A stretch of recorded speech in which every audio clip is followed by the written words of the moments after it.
Guys, welcome back. ഒരു നീണ്ട ഇടവേളയ്ക്ക് ശേഷമാണ് വീഡിയോ ചെയ്യുന്നത്.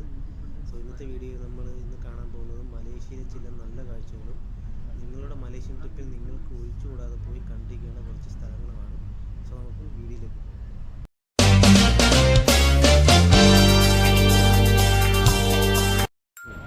ഫസ്റ്റ്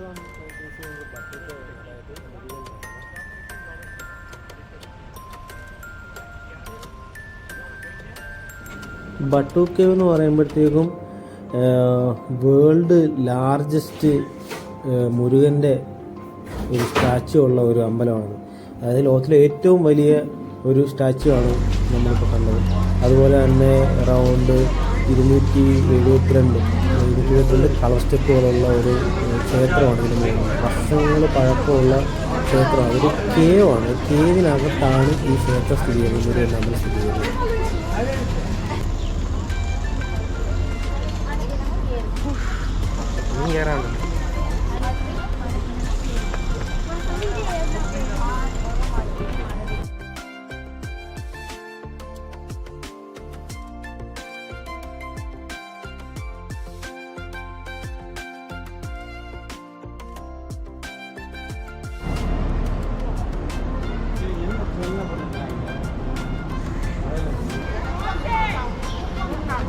ഈ അമ്പലത്തിലേക്ക് കയറുമ്പോൾ തന്നെ നിരവധി കുരങ്ങന്മാരെ കാണാൻ പറ്റും. അപ്പോൾ അധികം അതിൻ്റെ അടുത്തേക്ക് പോയിരിക്കുന്നില്ല. കാരണം എന്ന് വെച്ച് കഴിഞ്ഞാൽ നമ്മുടെ കയ്യിലുള്ള ഫോണാണോ ഭാഗമാണോ ഇത് സാധനം എടുത്തിട്ട് അത് നേരെ ആ മലയൊക്കെ കയറി പോകും. അങ്ങനെ പോയി കഴിഞ്ഞാൽ പിന്നെ അത് കിട്ടത്തുമില്ല. അപ്പോൾ അതൊക്കെ നിങ്ങൾ വളരെയധികം ശ്രദ്ധിച്ചു പോകുന്നതാണ്.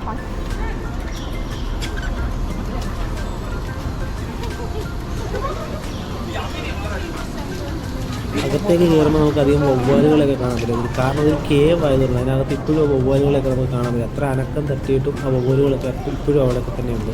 നമുക്കത് കാണാൻ പറ്റും വവ്വാലുകളൊക്കെ.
ഇൻഡിപെൻഡൻസ് സ്ക്വയർ എന്ന് പറയുമ്പോഴത്തേക്കും അതായത് മലേഷ്യൻ ഗവൺമെൻറ്റിൻ്റെ സ്വാതന്ത്ര്യ പരേഡ് നടക്കുന്നത് ഈ ഗ്രൗണ്ടിൽ വെച്ചിട്ടാണ്. ഇവരുടെ പതാക ഉയർത്തുന്നതും താഴ്ത്തുന്നതും ഇവിടെ വെച്ചിട്ടായിരിക്കും. അതിൻ്റെ കൊടിമരം നമുക്കിവിടെ കാണാൻ സാധിക്കും.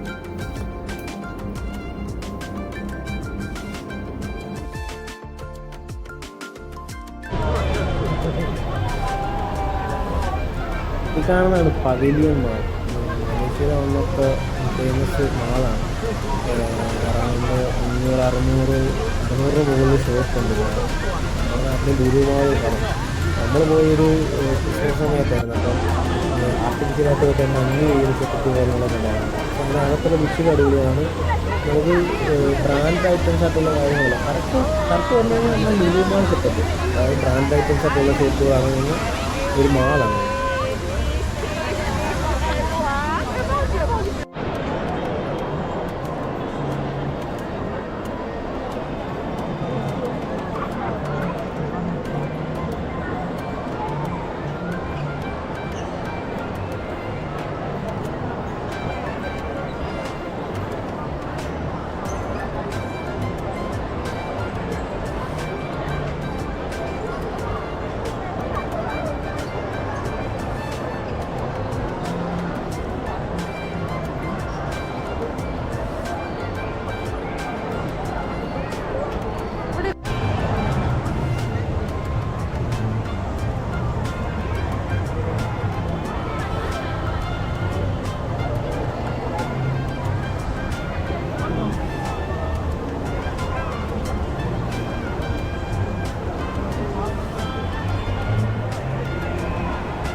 കാണുന്നതായിരിക്കും ടിൻ ടവർ.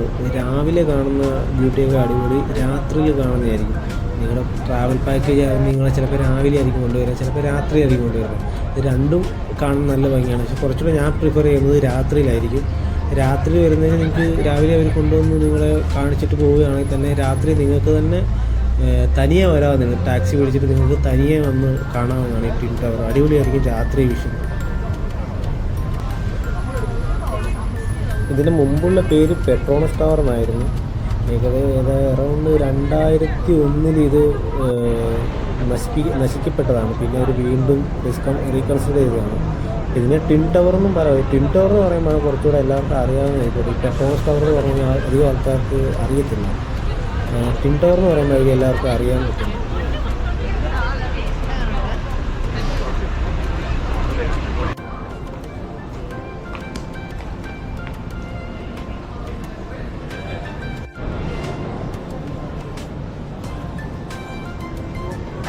KL ടവർ എന്ന് പറയുമ്പോഴത്തേക്കും അറൗണ്ട് 1300 അടിയോളം ഉയരത്തിലുള്ളൊരു ടെലി കമ്മ്യൂണിക്കേഷൻ ടവറാണെന്ന് വേണമെങ്കിൽ പറയാം. ഇവിടുത്തെ ഏറ്റവും പ്രത്യേകത എന്ന് പറഞ്ഞു കഴിഞ്ഞാൽ ലോകത്തിലെ വൺ ഓഫ് ദ ടാളസ്റ്റ് ടവറാണിത്. ഇപ്പോൾ ഇവിടെ നിന്നുള്ള city view, Kuala Lumpur city view ഒക്കെ അടിപൊളിയായിട്ട് നമുക്ക് കാണാൻ പറ്റും. പക്ഷേ ശ്രദ്ധിക്കേണ്ട ഒരു കാര്യം എന്ന് പറഞ്ഞു കഴിഞ്ഞാൽ, നിങ്ങൾ ചിലപ്പോൾ ട്രാവൽ ഏജൻസി എങ്ങനെയാണ് ഇത് കൊണ്ടുവരുന്നത് അറിയത്തില്ല. ഇവിടെ 3 തരത്തിൽ വ്യൂ ഉണ്ട്. ഒന്ന് ഒബ്സർവേഷൻ ഡെക്ക് എന്ന് പറയും, ഒന്ന് ഓപ്പൺ എയർ സ്കൈ ഡെക്ക് എന്ന് പറയും, ഒന്ന് ഗ്ലാസ് സ്കൈ ബോക്സ് എന്ന് പറയും. അതായത് ഒന്ന് നമ്മൾ ഇതുപോലെ ചില്ലും കൂട്ടിനകത്ത് നിന്നുകൊണ്ട് നമുക്ക് വ്യൂ കാണാൻ പറ്റും.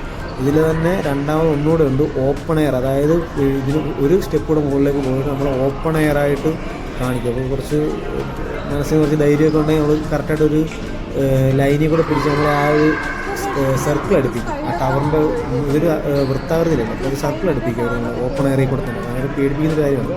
പിന്നെ ഒന്നെന്ന് പറഞ്ഞു കഴിഞ്ഞാൽ ഒരു ഗ്ലാസ് ഡെക്ക് ഉണ്ട്. അതായത് നമുക്ക് ആ ഗ്ലാസ് ഇങ്ങനെ കിടക്കാൻ പറ്റും. അപ്പം നിങ്ങൾ പോകുന്നുണ്ടെങ്കിൽ ഇവർ പറയും KL ടവർ വിസിറ്റ് ഉണ്ടെന്ന് പറയാം. അപ്പോൾ നിങ്ങൾ ചോദിക്കുക, നിങ്ങൾക്ക് ഏതാണോ വിസിറ്റ് വേണ്ടത് അത് ചോദിച്ചെടുക്കാൻ നോക്കുക. ചിലപ്പോൾ അവിടെ ചെന്ന് കഴിയുമ്പോൾ നിങ്ങൾക്ക് ചിലപ്പോൾ തരുന്നത് നോർമൽ ഒബ്സർവേഷൻ ആയിരിക്കും. അപ്പോൾ നിങ്ങൾ ചിലപ്പോൾ എക്സ്പെക്റ്റ് ചെയ്യുന്നതായിരിക്കും. അപ്പോൾ അതിന് നമ്മൾ എക്സ്ട്രാ വീണ്ടും പാസ് എടുക്കേണ്ടി വരും. അപ്പോൾ അതൊക്കെ നിങ്ങൾ പോകുമ്പോഴത്തേക്ക് നിങ്ങളതൊക്കെ കൺഫേം ആക്കിയിട്ട് പോകാൻ നോക്കുക. പക്ഷേ ഇവിടെ നിന്ന് കിട്ടുന്നൊരു വ്യൂ അടിപൊളിയായിരിക്കും. നമുക്ക് ഇവിടെ നിന്നുകൊണ്ട് ടിൻ ടവറൊക്കെ ഒന്ന് ശ്രദ്ധിച്ച് നോക്കിക്കഴിഞ്ഞാൽ നമുക്ക് കാണാൻ പറ്റും ഇതിനകത്ത് നിന്നുകൊണ്ട്.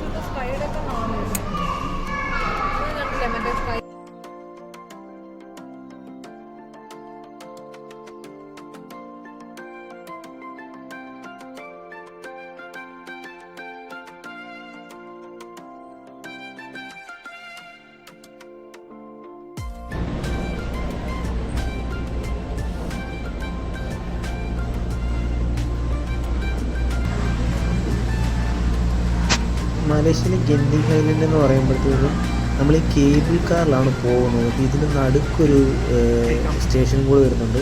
അത് ചിൻസി ടെമ്പിൾ എന്ന് പറയും. അപ്പോൾ നമുക്ക് ആകെ കിട്ടുന്ന മലേഷ്യയിൽ പോകുമ്പോൾ പൊതുവായിട്ട് പാക്കേജ് എടുത്ത് തരുന്നവർ നമുക്ക് ഒറ്റ പാസേ തരത്തുള്ളൂ. അതായത് ഇവിടുന്ന് എൻട്രിയും തിരിച്ച് അവിടെ നിന്ന് ഇങ്ങോട്ടുള്ള എൻട്രിക്കുള്ള പാസ്. ഇതിനിടയ്ക്ക് പോകുന്ന വഴിക്ക് നമുക്ക് ആ ടെമ്പിൾ കാണാൻ പറ്റും. ആ ടെമ്പിളിൽ ഇറങ്ങിക്കഴിഞ്ഞാൽ വീണ്ടും നമ്മൾ ഗെൻഡിങ് ഐലൻഡിലേക്ക് പോകുന്നതിന് പൈസ വീണ്ടും എടുക്കേണ്ടി വരും. അതായത് ഒന്നുകൂടെ പാസ് എടുക്കേണ്ടി വരും. അതിൽ ഏറ്റവും ബെറ്റർ ഓപ്ഷൻ എന്ന് പറഞ്ഞു കഴിഞ്ഞാൽ നമ്മൾ ഡയറക്റ്റ് ഈ ഗെൻഡിങ് ഐലൻഡിൽ പോയിട്ട് തിരിച്ച് വരുന്ന വഴി നമുക്ക് ഇറങ്ങാൻ പറ്റും. ആ കേബിൾ കാർ വഴി ഇറങ്ങിയിട്ട് ചിൻസി ടെമ്പിളിൽ പോയിട്ട് വീണ്ടും കയറാൻ പറ്റും. അന്നേരം പാസ് നമ്മൾ എടുക്കേണ്ട കാര്യമില്ല. ഈ ഗെൻഡിങ് ഐലൻഡ് എന്ന് പറഞ്ഞു കഴിഞ്ഞാൽ ഒരു റിസോർട്ടാണ്, മലമുകളിലുള്ള റിസോർട്ട് സെറ്റപ്പാണ്. അതായത് ഈ വാട്ടർ തീം പാർക്ക് കാര്യങ്ങൾ ഇതെല്ലാം ഉള്ള, ഷോപ്പിംഗ് മാൾ ഇതെല്ലാം ഉള്ള ഏറ്റവും ഹയസ്റ്റിൽ സ്ഥിതി ചെയ്യുന്ന ഒരു റിസോർട്ടാണ്. നമ്മുടെ കൂടെ വന്ന ഗൈഡും പറഞ്ഞതാണ് 10,051 റൂംസ് ആണ് അവരുടെ ഹോട്ടലിൽ നിന്ന്.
ചിൻസി ടെമ്പിൾ എന്ന് പറയുമ്പോഴത്തേക്കും വളരെയധികം കാം ആൻഡ് ക്വയറ്റ് ആയിട്ടുള്ളൊരു പ്ലേസാണ്. എന്ന് വെച്ച് കഴിഞ്ഞാൽ മഞ്ഞ് മൂടിക്കിടക്കുന്ന വളരെയധികം കാമായിട്ടുള്ള സ്ഥലമാണ്. നമുക്ക് ആകെ ഇവിടെ കേൾക്കാൻ പറ്റുന്നത് അവിടുത്തെ പ്രാർത്ഥനകളും പിന്നെ ബെൽസ് ഉണ്ടല്ലോ അതിൻ്റെ സൗണ്ടുകളൊക്കെയാണ്. ഇത് ഇവിടെ പ്രാർത്ഥിക്കുന്ന രീതിയാണ് നമ്മൾ ഈ ചന്ദനത്തിരി കത്തിച്ചിട്ട് അതിൻ്റെ അതായത് ഓരോ നമ്മൾ പറയുന്ന വിഗ്രഹങ്ങൾ പറയാം അതിൻ്റെ മുമ്പിലായിട്ടൊരു പീഠം ഉണ്ടായിരിക്കും. നമ്മളവിടെ മുട്ട് കുത്തി നിന്നിട്ട് തൊഴുതിട്ട് ആ ചന്ദനത്തിരി അവിടെ കുത്തി വെക്കുക. അതാണൊരു പ്രാർത്ഥന രീതിയാണ് അവിടെ. ഈ ഒരു ടെമ്പിൾ സ്ഥിതി ചെയ്യുന്നത് ഏകദേശം സീ ലെവലിൽ നിന്നൊരു 4500-600 അടി മുകളിലായിട്ടാണ് ഈ ഒരു ടെമ്പിൾ സ്ഥിതി ചെയ്യുന്നത്.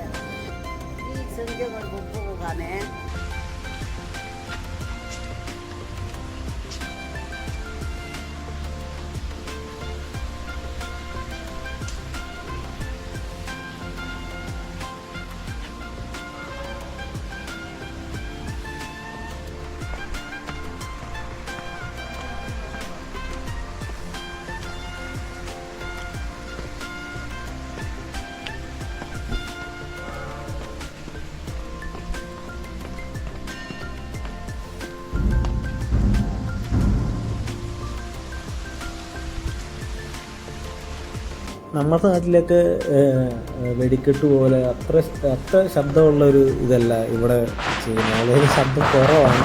നമുക്ക് കേൾക്കാൻ പറ്റും. ഈ ഒരു ലെവലിൻ്റെ അതിൻ്റെ ഒരു വെടിവെച്ച് കേൾക്കത്തുള്ളൂ. അതായത് നമ്മൾ വെടിവെടിപാടൊക്കെ പറയുന്നത് പടക്കം പറ്റും. അത് ഈ ഇത്ര ലെവലിലൊക്കെ അത് കേൾക്കത്തുള്ളൂ.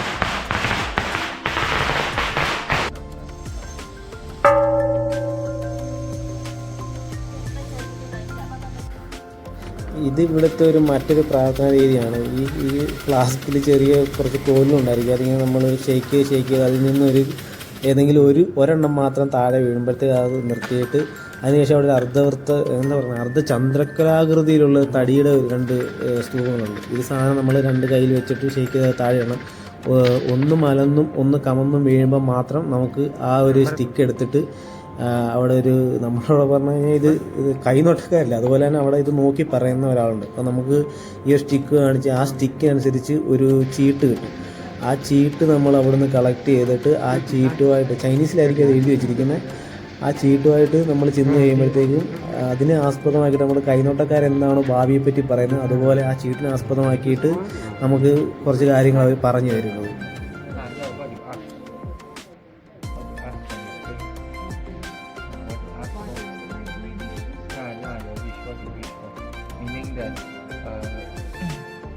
Problem or you need to face in future, or meaning that there's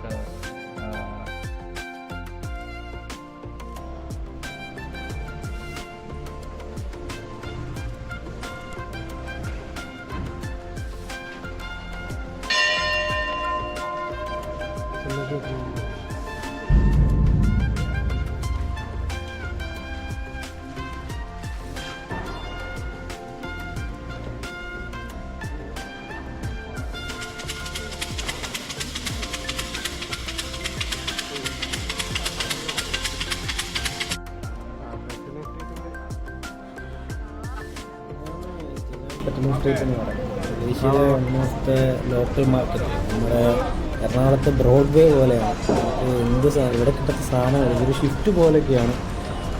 സമയം കുറച്ച് സന്ധ്യയൊക്കെ ആകുന്നേരം ഈ റോഡ് ഇത്ര വിജനമായിട്ടുള്ള റോഡ് ചെറുതാകും. കാരണം വീണ്ടും കുറച്ച് ഉന്തുവണ്ടികളായിട്ട് ഇതിൻ്റെ നടുക്കൂടെ ഒരു ലൈൻ വരും. പിന്നെ അപ്പോൾ എന്ത് സാധനങ്ങൾ വേണമെങ്കിലും, അതായത് മലേഷ്യയിൽ ചീപ്പായിട്ടുള്ള എന്ത് സാധനങ്ങൾ വേണമെങ്കിലും നമുക്കിത് പർച്ചേസ് ചെയ്യാം.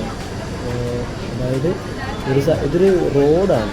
ഒരു സൈഡിൽ നിന്ന് അപ്പുറം ഇപ്പുറം ഷോപ്പ് തുടങ്ങി അങ്ങനെ അറ്റം വരെ ഷോപ്പാണ് ഫുള്ളായിട്ട്. അത് എല്ലാവിധ സാധനങ്ങളും കാണും. മലേഷ്യയിലുള്ള എല്ലാവിധ സാധനങ്ങളും, ലോക്കലായിട്ടുള്ളതും ബ്രാൻഡായിട്ടുള്ള എല്ലാ സാധനങ്ങളും ഇവിടെ കാണും.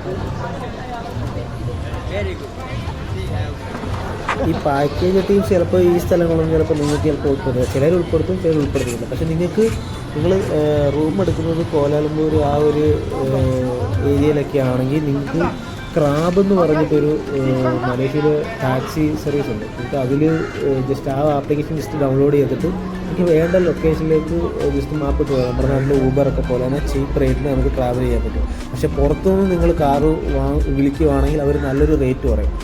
ഈ എന്താ പറയുക, ഈ ഓൺലൈൻ സംവിധാനമായിരിക്കും കുറച്ചുകൂടെ നല്ലത്. അതാകുമ്പോൾ ഒരു ബെറ്ററായിട്ടൊരു റേറ്റ് നമ്മൾക്ക് കാണിക്കും. ഇവിടുന്ന് നിങ്ങളുടെ റൂമിൽ നിന്ന് ഇവിടേക്ക് വരാനായത് തിരിച്ച് ഇവിടെ നിന്ന് പോകാനായി.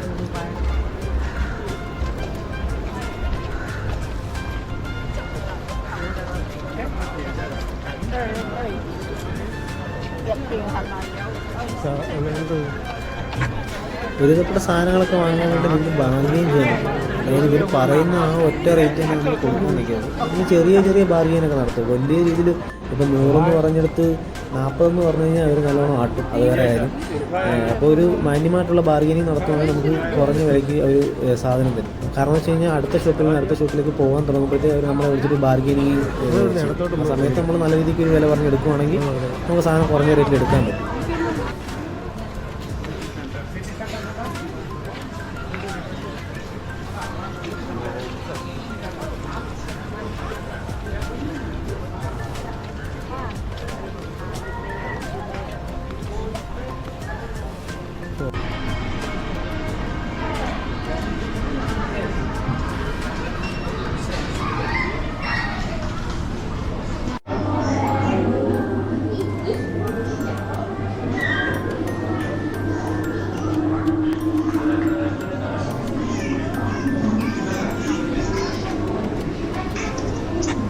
KLCC അക്വേറിയം എന്ന് പറയുമ്പോഴത്തേക്കും അതായത് വൺ ഓഫ് ദ ലാർജസ്റ്റ് അക്വേറിയമാണ്. ഇതെന്ന് പറഞ്ഞു കഴിഞ്ഞാൽ നമുക്ക് ഒരുവിധപ്പെട്ട വ്യത്യസ്തമായിട്ടുള്ള വളരെയധികം മീനുകളെ കാണാൻ പറ്റും. നമുക്ക് ട്രാവൽ പാക്കേജ് എടുക്കുമ്പോഴത്തേക്കും അവർ നമ്മളോട് ചോദിക്കും ഈ ബേർഡ് സാങ്ച്വറി വേണോ അതോ KLCC അക്വേറിയം വേണോ. ചിലർ രണ്ടും ചെയ്തു തരും, ചിലർ ഇത് രണ്ട് ഒരു ഓപ്ഷൻ ചെയ്തു തരും. നമ്മുടെ ബഡ്ജറ്റ് അനുസരിച്ച് ഒരു ഓപ്ഷൻ ചെയ്തു. നമ്മൾ ചൂസ് ചെയ്തത് അക്വേറിയമാണ്. കാരണം വെച്ച് കഴിഞ്ഞാൽ മറ്റേ ബേർഡ് സാങ്ച്വറി പോയി കഴിഞ്ഞാൽ ഒരു നോർമലായിട്ട് നമ്മളൊരു ബേർഡ് സാങ്ച്വറി പോയി കഴിഞ്ഞാൽ ഒരു നല്ല നല്ല പക്ഷികളൊക്കെ കാണുന്നത് റെയറാണ്. അത് നമ്മൾ മരങ്ങളിലേക്ക് നോക്കി തന്നെ കണ്ടെത്തേണ്ടി വരും. അതല്ലെങ്കിൽ അവിടെ കൂടുതലിട്ട് അടച്ചേക്കുന്ന കുറച്ച് മീനുകൾ മാത്രമേ നല്ല നല്ല പക്ഷികളൊക്കെ കാണാൻ കുറച്ച് ബുദ്ധിമുട്ടാണ്. അത് ഈ കുമരകം ബേർഡ് സാങ്ച്വറിയിലൊക്കെ പോയിട്ടുണ്ടെങ്കിൽ അന്വേഷിച്ച് നോക്കണം. കണ്ടാലേക്ക് കണ്ടിട്ടുണ്ടെങ്കിൽ പോയി അത്ര. പക്ഷേ ഈ അക്വേറിയം പറയുമ്പോഴത്തേക്കും നമുക്ക് ഫിക്സഡായിട്ടൊരു അക്വേറിയമാണ്. അപ്പോൾ ആൾക്കാർ മീനുകളെല്ലാം അതിനകത്ത് തന്നെ കാണാൻ പറ്റും. പക്ഷേ വളരെ നല്ലൊരു അക്വേറിയമാണ്. എന്ന് വെച്ച് കഴിഞ്ഞാൽ എന്താ പറയുക, ഒരുവിധപ്പെട്ട വ്യത്യസ്തമായിട്ടുള്ള മീനുകളെല്ലാം നമുക്ക് കാണാൻ സാധിക്കും. ഈ എന്താ പറയുക, മീനിന് വെറൈറ്റി എന്ന് പറഞ്ഞു കഴിഞ്ഞാൽ അങ്ങേറ്റം അരാപ്പയ്മ, പിന്നെ നമ്മുടെ പിരാന മീനുകളൊക്കെ. അത് ഞാൻ ഇങ്ങനെ എന്താ പറയുക ചെറിയ വീഡിയോയിലൊക്കെ കണ്ടിട്ടുണ്ട്. ഡയറക്റ്റ് കണ്ടത് ഇവിടെ വന്നതിന് ശേഷം ഈ പിരാന മത്സ്യത്തെ ആമസോൺ നദികളിലൊക്കെ കാണപ്പെടുന്ന പിരാന മത്സ്യത്തൊക്കെ ഇവിടെ വന്ന ശേഷമുണ്ട്.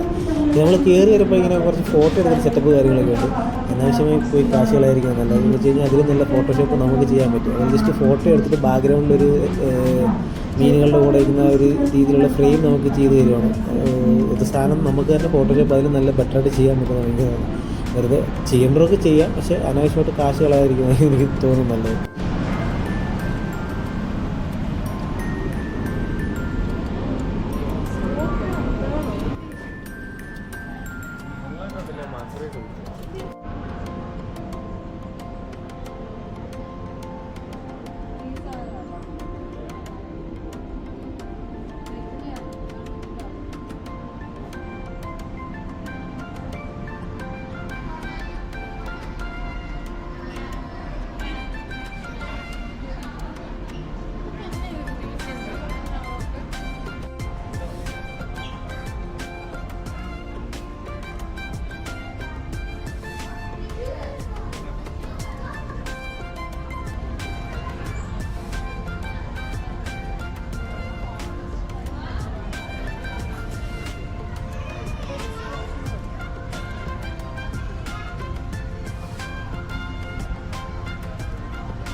ഇവർ ഈ കോറൽസ് പോലെ ചെയ്ത് വെച്ചിരിക്കുന്ന സാധനമൊന്നും ഒറിജിനൽ കോറലല്ല, അതെല്ലാം ജസ്റ്റ് മേഡ് ചെയ്തിട്ട് പെയിൻ്റ് അടിച്ച് വെച്ചിരിക്കുകയാണ്. ഓൾമോസ്റ്റ് ഇരിക്കുന്ന കോറൽ മൊത്തം ഡെക്കോറിൽ പെയിൻറ്റ് ചെയ്ത് വെച്ചിരിക്കുകയാണ്. ഒന്നോ രണ്ടോ കോറൽ മാത്രമാണ് ഉണ്ടായിരുന്നത്, എന്നിട്ട് ഒറിജിനലായിട്ട് കാണാൻ പറ്റുന്നത്. ബാക്കിയെല്ലാം പെയിൻറ്റ് അടിച്ച് വെച്ചിരിക്കുകയാണ്. കോറലൊന്നും ഒറിജിനൽ ആയിരുന്നില്ല. പക്ഷേ അതിനകത്തുള്ള മീനെല്ലാം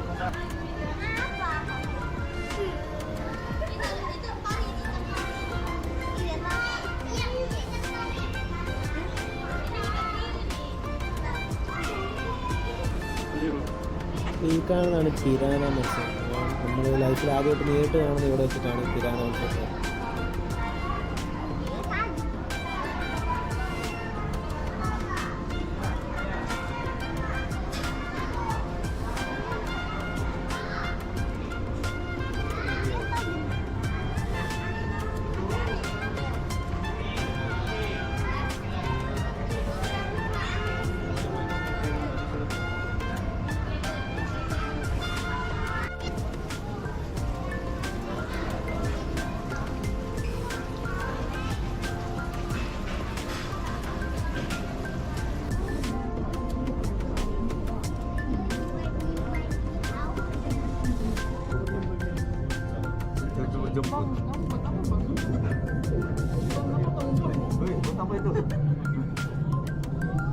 Dia macam mana buat pasir?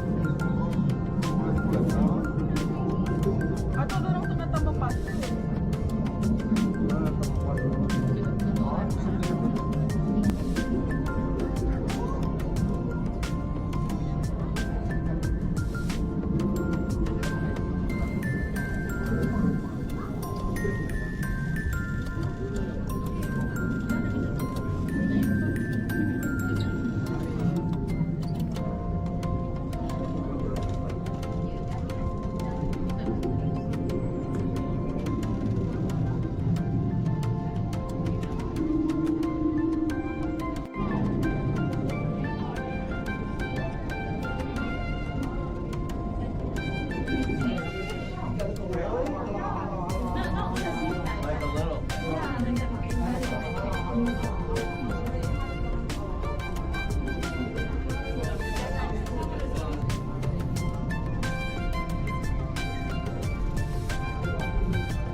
ഇത് നമ്മൾ പോയിക്കൊണ്ടിരിക്കുന്നതാണ് നാഷണൽ മോണം, മലേഷ്യ നാഷണൽ മോണമെന്ന്. അതായത് അവിടെ സ്വാതന്ത്ര്യ സമരത്തിൽ മലേഷ്യൻ സൈനികരുടെ ത്യാഗങ്ങൾക്ക് വേണ്ടിയിട്ട് അവർ നിർമ്മിച്ച ഒരു ശില്പമാണ്. വെങ്കലം ഉപയോഗിച്ചിട്ടാണ് ആ ശില്പം പണിയുന്നത്. വളരെ ഒരു വലിയ ശില്പമാണത്. വെങ്കലം ഉപയോഗിച്ചിട്ടാണ് ആ ശില്പം അവിടെ പണിഞ്ഞിരിക്കുന്നത്.